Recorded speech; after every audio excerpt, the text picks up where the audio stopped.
Sioux Falls, South Dakota is almost 1,500 miles from the nearest coastline. But you don't always need an ocean to rise like the tide. Okay, ready? Kate Wynja has been making waves on golf courses there as far back as she can remember. She and her siblings spent more time in the sand trap than the sandbox. I started playing when I was 3. Golf's a family affair for us, so they're my main golfing partners and have been for the last 20 years. By the time she was in high school, she was already one of the top players in the state. And the most important club in her bag was her state of mind. Definitely outgoing, always smiling, friendly. I'm so excited. She doesn't really get down when she misses a bad shot. The only time she did get down? When her playing partners hit a bad shot. Nice. Sometimes I have to get on her to concentrate because she's always so concerned about the other girls in her group. Her junior year at Sioux Falls Christian was all about action, not distraction. In the state finals, she was down by 7 strokes with just 6 holes to play. She proceeded to play great golf the last 6-7 holes. I think went 1 or 2 under par and won it by 1 shot on the last hole. What is it like when you're a junior and you are the state champion? What did that make you feel like? It was crazy. It was a feeling like I hadn't felt. Like I was really excited. What no one knew at the time is what she would do for an encore. Okay. In golf, nothing's more important than your follow-through. And in her senior year, Kate and Sioux Falls Christian made it back to the state finals. The difference this time? She came to the final hole with a 5-stroke lead. I felt like I started playing really well, and I started noticing that I was starting to get a lead, and that was kind of exciting going into those last few holes, knowing that I had the state championship. Making things even sweeter, with Kate's final putt, Sioux Falls Christian would take the team championship as well. All this after their longtime coach decided this would be his final year. She putted out, and I knew that she won as an individual. I knew that we won as a team, and then people were just, congratulating us. It was really fun. We watched her from the green and let her get engulfed by her coach and teammates as soon as she putted out on the last hole. And she came and hugged us, and she was very excited, crying. In all the excitement, Kate still needed to sign her scorecard and then pick up her trophy.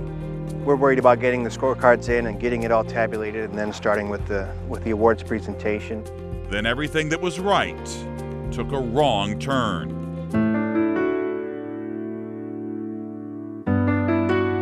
Then they put the score up on the big board, and I had my own card that I keep for myself, and I hadn't finished that yet, and I was finishing it, and I was adding that up, and I was like, that is not the same score.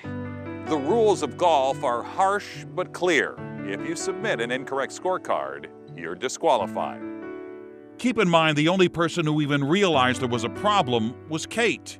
She had a 5 and not a 4 on the 18th hole, but either way, she would have won by several strokes.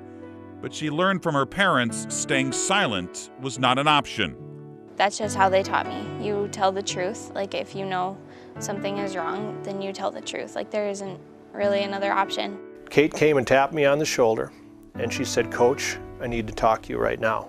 And I kind of shrugged her off a little bit and said, "Okay, no, Coach, I need to talk to you now. I did something wrong."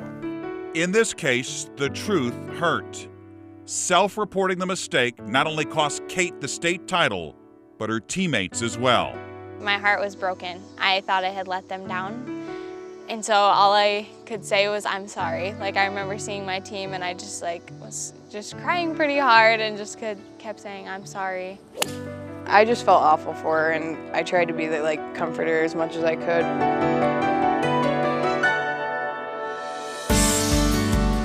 Comfort did come when Kate's story went viral.